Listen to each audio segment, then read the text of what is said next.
wondering, do you think I hurt Medusa, saying that stuff to her back there? I suppose you might have. But I was thinking the exact same things you were. Losing a mother. It's always a tragedy. I'm glad you stepped in and stopped her. Thanks. That Eleanor. I swear, she feels way more responsibility for everything than she needs to. You think we need to worry? What if she pushes too far and erupts with malevolence? Malevolence is born out of many things. A prideful ego, the self-righteousness that turns a blind eye to one's inner contradictions. Eleanor is different. She's mindful of her ego and strives to confront her inconsistencies of character. She has a purity of heart that won't be tainted by the emotions that create malevolence. No other quality is as essential for an exorcist. So she's probably okay? For now, at least. But human hearts can be fickle things. Who knows what the future holds? I doubt you got anything to worry about. For most exorcists, purity is a construct of the Abbey's teachings. But Eleanor, she's the real deal. She's not your average exorcist, I'll give you that. Purity is handy for any exorcist. But more than that, it's a rare and precious temperament for living. Everybody's got an ego and certain internal contradictions to some degree. Facing one's own ugliness in an honest manner is never easy. To be a normal human is to live carrying malevolence. It's just how much you let it control you that varies. I guess malevolence might just be a fact of life, huh? But Artorias can't accept that.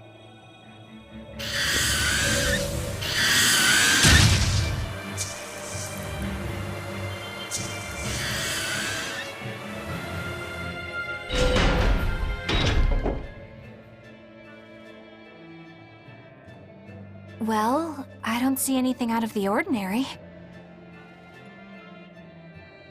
Let's slip through town and head for Titania before that changes.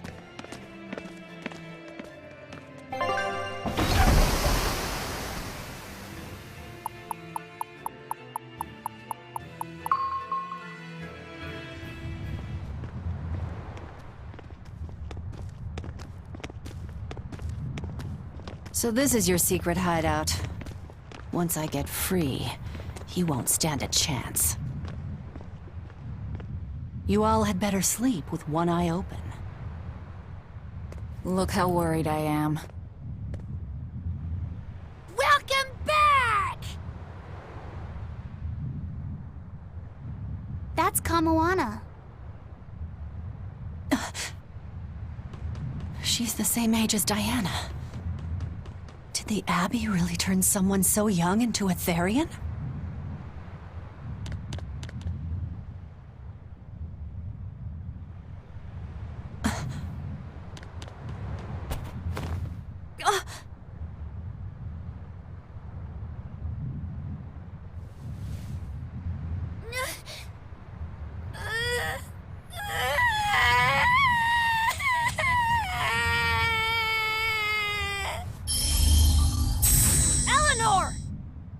Medusa, please, would you be able to talk to her?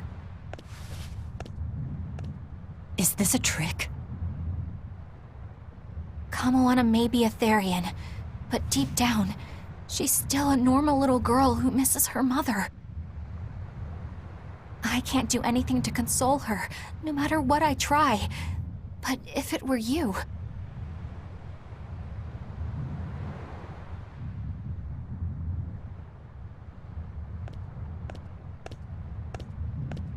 You okay? You can call me Medusa, all right? Do I scare you, honey?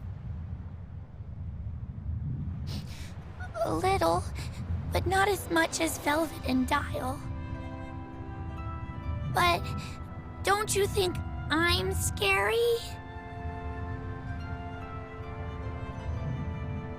I had a bad dream earlier.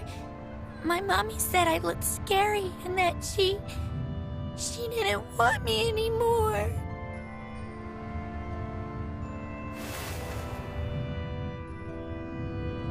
She would never.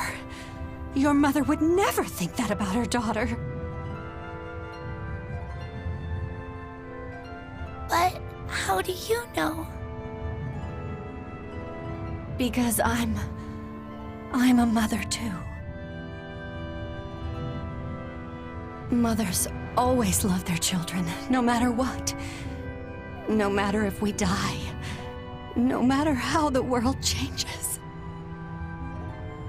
There's nobody who loves you more in the world than...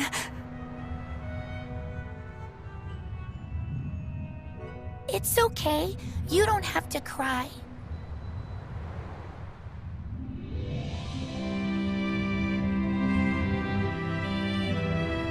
I hope Kamawana and Medusa won't have to feel so lonely anymore. Yeah, trying to stop the waterworks gets old fast. Listen, if it's not too personal, was your mother, She's dead. I lost her when I was even younger than you. Oh. I'm sorry to hear that. It's fine. It just means we've got things in common. So no feeling sad and alone, okay? Oh no, I'm fine. I don't feel lonely or anything, I swear. What's gotten into you? You're so strange sometimes. No, I'm not. Eleanor, I'll have you watch over Kamawana and Medusa. Yes, of course. I'd be honored. Thank you. Are exorcists supposed to be so polite to a grand poobah of calamity or whatever? Sure, why not? Besides, the Demon Lord ought to not trouble herself over such trivialities. Velvet, Grimoire's calling for you. She says to bring Laphicet and meet her at the observation tower. Got it. We better get going then.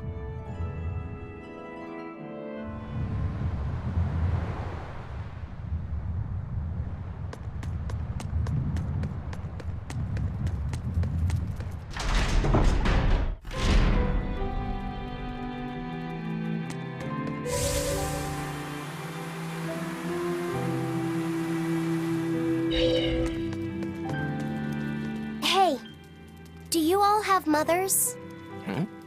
Where'd that question come from? Well, after hearing that Velvet, Kamawana, and Eleanor all lost their parents, I just got curious. My mother was a strict, frightening woman, but she died a long time ago. I see. I have no parents either. But the wicked witch who took me in said I was born from a peach that floated down the river. Coming from you, I'd almost believe that. And you, Eisen? We Malakim are formed from untainted mana. Sometimes humans are reborn as Malakim, but they retain no memory of their previous lives. In other words, we don't have blood relations like humans do. I see. By the time I was aware of anything around me, I was already tethered and being called number 2. I suppose having no mother means I don't have any memories before that. I told Medusa that losing a mother is painful, but I can't know how painful it is. Go easy on him, Eisen. He's just a kid. I'm just telling it like it is. But listen to me, Laphicet. You can share deep connections with other people, even if you don't have a biological family. Malakim, too, can form precious bonds. True friendships, even family. That's right. Your words wouldn't have stopped Medusa if they weren't true in your heart. You really think so? I'm sure of it. It's far better than being a witch born from a peach. Nonsense! There's no nobler way to be born! I have an everlasting friendship with a dog, a monkey, a pheasant, and Bienfu. I hope he's right.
You said that Malakim can have familial ties, but what makes you and your sister siblings if you're not related by blood? Well, a very long time ago, I was born into this world from an Earth Pulse point up on a sacred mountain. I remained in that place for a long while, and then one day, she was born from the very same Earth Pulse point. Before we knew it, we had wound up living together under the same roof. Are two Malakim always siblings if they come from the same Earth Pulse point? No. The other Malakim were born there, but I never felt like they were my family. But something, I don't know what, was different with her. If she was sad, I'd feel sad. And if I was happy, she'd be happy too. She can be abrasive, but when she smiles, it's like nothing else. I swore to myself that whatever happened, I would protect her. I made a pendant from a stone on that sacred mountain and gave it to her as a lucky charm. Of course, she just wears it as a necklace. And your pendant? Did she give that to you? She had the same idea I had. She made the pendant herself and gave it to me as a good luck charm. Without either of us having mentioned a word of it beforehand, we each gave each other pendants in the same shape on the very same day. That's when I really knew that what I had felt all along was true. We were brother and sister. Is that her in the picture? Yeah. It's a self-portrait she drew for me on the day I left home. Did you draw her a picture of yourself? No. I don't exactly have an artistic side. Well, I'm sure that if you looked inside her pendant, you'd find a portrait of the person who matters most to her. I hope so. Yeah, and it would be nice if it was you.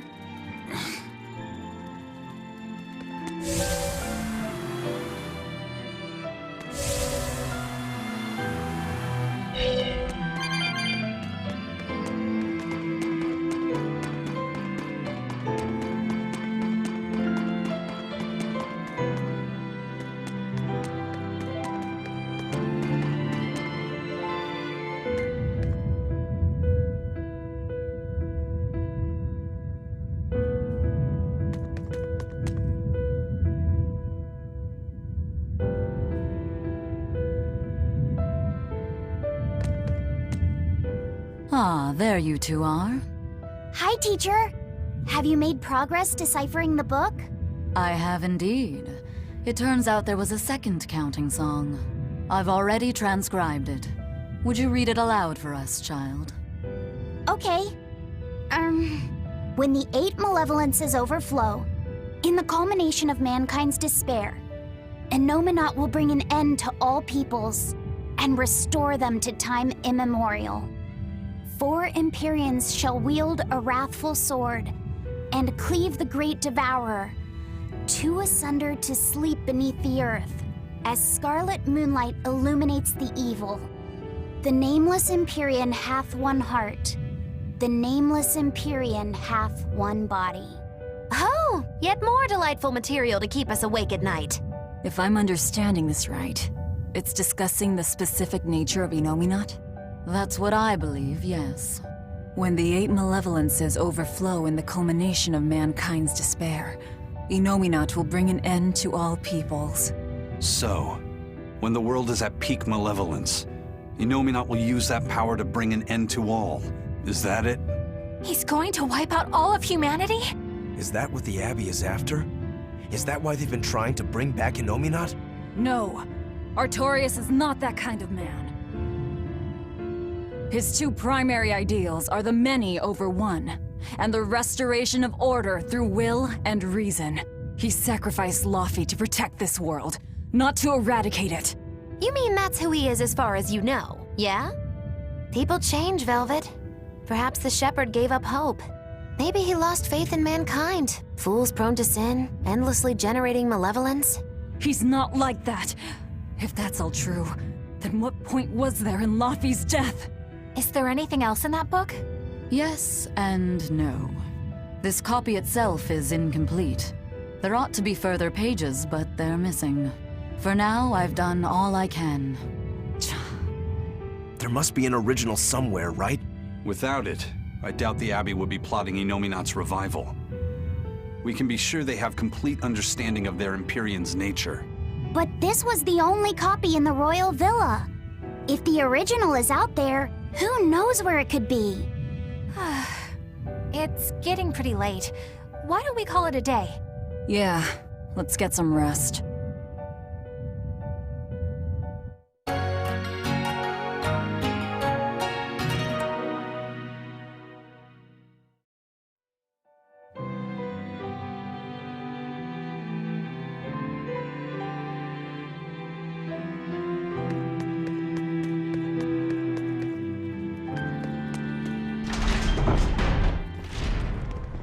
Hey, Laviset! Medessa let me sleep in her bed last night. She's warm for a snake lady. That's great. She's gonna help me take a bath now. You should come join us too. What? I couldn't.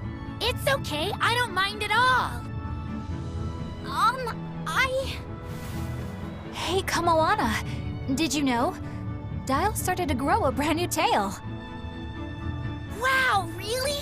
I want to see. He's up at the observation tower. Let's go see. Medessa, you too. All right. But don't run, or you'll trip.